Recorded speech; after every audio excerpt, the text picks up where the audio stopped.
Hi అండి, అందరూ ఎలా ఉన్నారు? బాగున్నారా? This is Shirisha and welcome back to my channel. ఈ వ్లాగ్ మార్నింగ్ 5 కి షూట్ చేస్తున్నా. మార్నింగ్ లేవగానే ఇల్లు తుడుచుకుని బ్రష్ చేసి అప్పుడు వంట చేసుకుంటా. వంట చేయడానికి ముందు ఇలా అగరపుల్లలు వెలిగించడం నాకు అలవాటు. హాల్లో 2 అగరపుల్లలు అలాగే కిచెన్ లో 2 అగరపుల్లలు పెడతాను. ఎందుకంటే మార్నింగ్ టైం లో ఇల్లంతా అగరపుల్లల స్మెల్ వస్తే ఇంట్లో ఏదో ఒక పాజిటివ్ ఎనర్జీ ఉన్నట్టు అనిపిస్తది. ఇలా చేస్తే ఆ డే అంతా పాజిటివ్ గా ఎనర్జీగా ఉన్నట్టు నాకు అనిపిస్తది. ఇక్కడైతే రాత్రి తిన్న గిన్నెలన్నీ తోముతున్నా. నైట్ గిన్నెలన్నీ వాష్ చేయడానికి నాకు అవ్వడం లేదు. ఎడిటింగ్ వర్క్ అంతా నైటే చేసుకుంటా. పిల్లల్ని చదివించి రాయించి వాళ్ళని నిద్ర పెట్టి నేను ఎడిటింగ్ వర్క్ చేసుకునేసరికి చాలా టైం అయిపోతుంది. అందుకోసమే గిన్నెలన్నీ అలా వదిలేస్తున్నా. మార్నింగ్ టైం లో మాత్రమే గిన్నెలన్నీ క్లీన్ చేస్తున్నా. నాకంటే తప్పదు, ఇంట్లో పని మొత్తం నేనే చేసుకోవాలి. పిల్లలకి లంచ్ బాక్స్ కూడా రెడీ చేయాలి కాబట్టి మార్నింగ్ కొంచెం త్వరగా లెగుస్తాను. కానీ మా పిల్లలు ఉన్నారు చూడండి, వాళ్ళకి ఏం అవసరం, మార్నింగ్ 5 కి 4 కి కూడా లేచి నా చుట్టూరా తిరుగుతారు. వాళ్ళకి ఏమైనా చదువుకోవాల్సినవి ఉంటే చదువుకోవడం రాసుకోవడం చేసుకుంటారు. అవేమీ లేకపోతే ఇంకా ఖాళీగా నా వెనకాల తిరుగుతూ నన్ను చంపుకుని తింటారు. ఇంత చలిలో మార్నింగ్ లేచి తిరగడం ఎందుకమ్మా, పడుకోండి అంటే చెప్పిన మాట వినరు. ఇక ఇక్కడైతే నేను ఆనపకాయ దబ్బలం చేస్తున్నా. మా ఇంట్లో ఆనపకాయ పాదు పెట్టారు.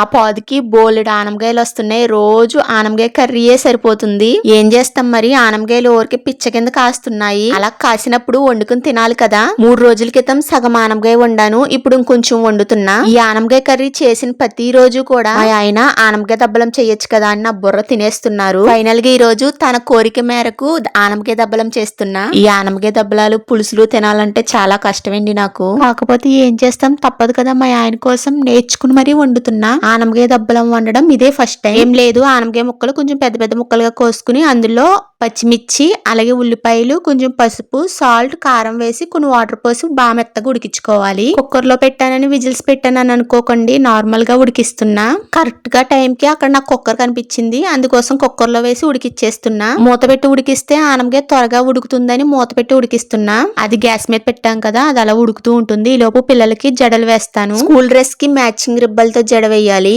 ఈ రిబ్బలతో జడ వేయడానికి చాలా ఎక్కువ టైం పట్టేస్తుంది. ఒక అరగంట సేపు వీళ్ళిద్దరికి జడలు వేయడానికే సరిపోతుంది. ఈ లోపు గ్యాస్ మీద కర్రీ పెట్టాం కదా, ఆనపకాయ కూడా బాగా మెత్తగా ఉడికిపోయింది. ఇందులో కొంచెం నానబెట్టుకున్న చింతపండు పులుసు అలాగే కొంచెం బెల్లం వేసుకుంటున్నా. నేను ఈ కూర వండడంలో అంత ఎక్స్పర్ట్ ఏం కాదు. ఇదే ఫస్ట్ టైం నేను వండడం కూడా. మా అమ్మకి కాల్ చేసి అడిగాను, మా అమ్మ చెప్పినట్టుగా వండేసాను. కానీ ఏ మాటగా ఆ మాటగానండి, టేస్ట్ మాత్రం చాలా బాగుంది. ఫస్ట్ టైం చేసినా సరే చాలా బాగా చేశాను. బెల్లం వేసిన తర్వాత కాసేపు ఉడకనిచ్చి అప్పుడు తాలింపు వేసుకోవాలి. తాలింపు అంటే పప్పులోకి ఏం వేసుకుంటాం సేమ్ అదే తాలింపు ఇందులో కూడా వేసుకోవాలి. తాలింపు మొత్తం ఈ ఆనపకాయ దబ్బలంలోకి యాడ్ చేసేసుకుని కొంచెం చిక్కబడేంత వరకు ఉడికించుకుని కొత్తిమీర వేసుకుంటే సరిపోతుంది. కర్రీ మొత్తం చిక్కబడిన తర్వాత వీడియో తీయడానికి కుదరలేదు. ఇంకా స్కూల్ కి టైం అయిపోయింది, మంచి హడావుడి అయిపోయింది. ఇంకా చిన్న క్లిప్ అయితే తీయలేదు. ఇంకా పిల్లలైతే స్కూల్ కి వెళ్ళిపోయారు. అండ్ తర్వాత మా ఆయన చిన్న చేప పరుగులు తీసుకొచ్చారనమాట. అదే బాలింత పరుగులు అంటారు కదా, అవంటే మా ఆయనకి చాలా ఇష్టం. అవి తీసుకొచ్చారు. ఇక అవైతే చేస్తున్నా. చేపలు మాకు, తలకాయలు మాత్రం దీనికి. ఎందుకంటే నేను చేపలు క్లీన్ చేస్తుంటే అది నా వెనకాలే తిరుగుతుంది. సరే ఈ తలకాయలు ఎలాగో పాడేస్తాం కదా అని దానికి పెట్టాను. అది శుభ్రంగా తలకాయలన్నీ ఊడ్చుకుని తింది. చేప తలకాయలు తింటే తెలివితేటలు పెరుగుతాయి అంట కదా,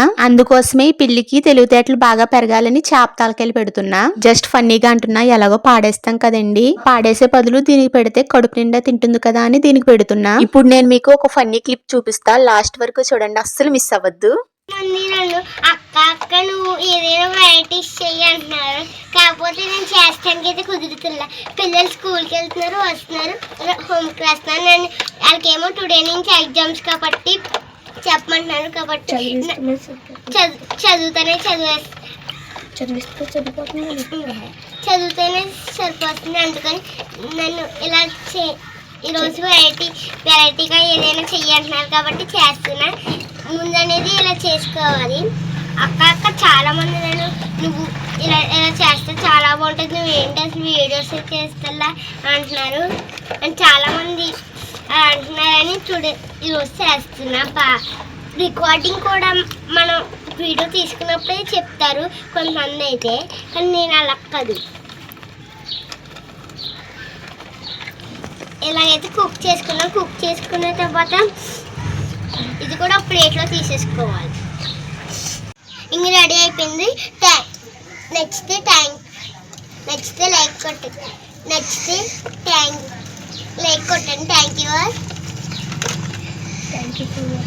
థ్యాంక్ యూ ఫర్ వాచింగ్.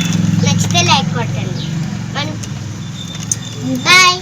చూసారు కదా మా బుడ్డది ఏం చేస్తుందో. యాక్చువల్ గా ఈ క్లిప్ సండే హాలిడే వస్తుంది కదా, ఆ రోజు ఆడుకుంటున్నారు. నేను సైలెంట్ గా వెళ్లి ఆ క్లిప్ అనేది తీసాను. నేను వీడియో తీస్తున్నట్టు మన బుడ్డదానికి తెలీదు. నేను ఏదో ఫోన్ చెక్ చేసుకుంటున్నాను అనుకుంటుంది, కానీ నేను వీడియో తీసాను. నేను వీడియోస్ తీసేటప్పుడు లేకుంటే వాయిస్ ఓవర్ ఇచ్చినప్పుడు వాళ్ళు నా పక్కనే ఉంటారు కదా, నన్ను చూసి వాళ్ళు కూడా అలాగే ఆడుకుంటున్నారు. ఆ గేమ్ మొబైల్ ఉంది కదా, అది కెమెరా అంట, ఫోన్ అంట. అది ఆ ఫోన్ తో వీడియోస్ షూట్ చేసి యూట్యూబ్ లో అప్లోడ్ చేస్తుందంట. అలా ఆడుకుంటున్నారు వాళ్ళు మాట్లాడే మాటలు, వాళ్ళు ఆడుకునే విధానం, వాళ్ళ అక్క చెల్లెళ్ళు అన్న తమ్ముళ్ళ ప్రేమలు చాలా ఫన్నీగా ఉంటాయి. ఇక హాలిడే వచ్చిందంటే చాలు వాళ్ళని చూసుకుని ఎంత మురిసిపోతానో. ఎలాగైనా ఇంట్లో చిన్నపిల్లలు ఉంటా ఆ అందమే వేరు. అందులోని ఆడపిల్లలు అయితే ఇంట్లో కలకల్లాడుతూ ఉంటుంది. తర్వాత అయితే ఇక్కడ నేను చేపలు చేసి వచ్చిన తర్వాత ఫ్రెష్ అయ్యి ఇంట్లో మసాలాలన్నీ అయిపోయాయి, వాటి కోసం ప్రిపేర్ చేసుకుంటున్నా. నార్మల్ గా అయితే కర్రీలోకి నేను మసాలా అప్పటికప్పుడు మాత్రమే ప్రిపేర్ చేస్తాను, అది కూడా రోట్లోనే. కాకపోతే ఇక్కడ ఏంటంటే గరం మసాలా అవి ముందే ప్రిపేర్ చేసి ఉంచుకుంటున్నా. కేవలం షార్ట్ వీడియోస్ కోసం జీలకర్ర పొడి, ధనియాల పొడి, గరం మసాలా ఇటువంటి అవసరం అవుతాయి కదా,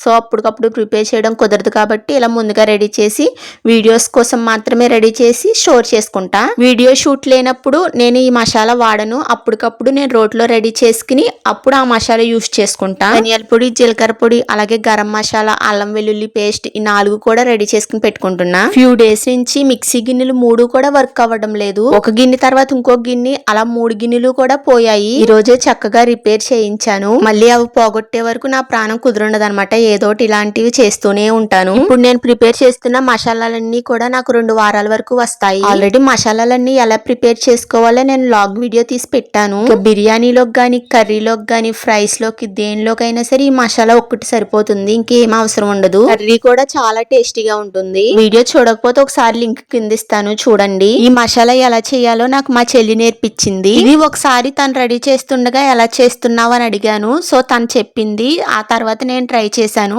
అప్పటి నుంచి ఈ మసాలా నాకు బాగా నచ్చింది. ఇప్పుడే కాదు, నేను ముందు నుంచి కూడా ఎక్కడైనా ఏదైనా రెసిపీ చూసినా, లేకుంటే ఎవరైనా ఏదైనా క్రాఫ్ట్ చేయడం చూసినా అది ఇంట్లో ట్రై చేసేదాకా నా మనసు ఒప్పుకోదు. యూట్యూబ్ లో గానీ, ఇన్స్టాలో గానీ ఏదైనా రెసిపీ చూసానంటే అది ఇంట్లో కంపల్సరీ ట్రై చేసుకుని ఎలా ఉందో తిని చూడాలి. యూట్యూబ్ స్టార్ట్ చేయక ముందు కూడా వెరైటీ ఐటమ్స్ వండి ఎలా ఉన్నాయో టేస్ట్ చేసేదాన్ని. సో ఆ అలవాటు వల్లనే నేను యూట్యూబ్ లోకి రాగలిగాను. ముందు నుంచి కూడా అందరిలా కాకుండా మనం ఏదైనా స్పెషల్ గా రెడీ చేసుకుని తినాలి అని ఇంట్రెస్ట్ గా వంట చేసేదాన్ని. ఆ ఇంట్రెస్ట్ ఇప్పుడు ఇక్కడ వరకు నన్ను తీసుకొచ్చింది. మనం వంట చేసినప్పుడు ఎంత కష్టపడినా సరే, మనం చేసిన వంట మన ఇంట్లో వాళ్ళకి పెట్టినప్పుడు వాళ్ళు చాలా బాగుందని మెచ్చుకుంటే ఆ ఆనందమే వేరు. అప్పటి వరకు పడిన కష్టం మొత్తం మర్చిపోతాం, అండ్ ఇంకా ఏదైనా కొత్తగా ట్రై చేయాలని ఇంట్రెస్ట్ కూడా వస్తుంది. మా ఇంట్లో అయితే మా ఆయన, మా పిల్లలు నేను ఏం చేసినా సరే చాలా బాగుందని పొగుడుతారు. అది నిజంగా బాగుంటుందో లేదో నాకు అర్థం కాదు, వాళ్ళ పొగడడం మాత్రం అస్సలు ఆగదు, పొగుడుతూనే ఉంటారు. ఇక్కడ అల్లం వెల్లుల్లి పేస్ట్ చేస్తున్నాను కదా, అల్లం వెల్లుల్లి పేస్ట్ చేసేటప్పుడు కొంచెం పసుపు, కొంచెం ఉప్పు వేసుకుంటే అల్లం వెల్లుల్లి పేస్ట్ పాడవకుండా ఎక్కువ రోజులు నిల్వ ఉంటుంది. ఎవరైనా ఈసారి అల్లం వెల్లుల్లి పేస్ట్ చేసుకున్నప్పుడు ఇలా ట్రై చేయండి. అండ్ వీడియో అయితే ఇక్కడతో ఎండ్ చేసేస్తున్నా. వీడియో నచ్చితే పక్కగా లైక్ చేయండి. కొత్త వాళ్ళు ఎవరైనా మన ఛానల్ ఫస్ట్ టైం చూసుకుంటే నాకు కొంచెం సపోర్ట్ చేయండి. Thanks for watching. See you all.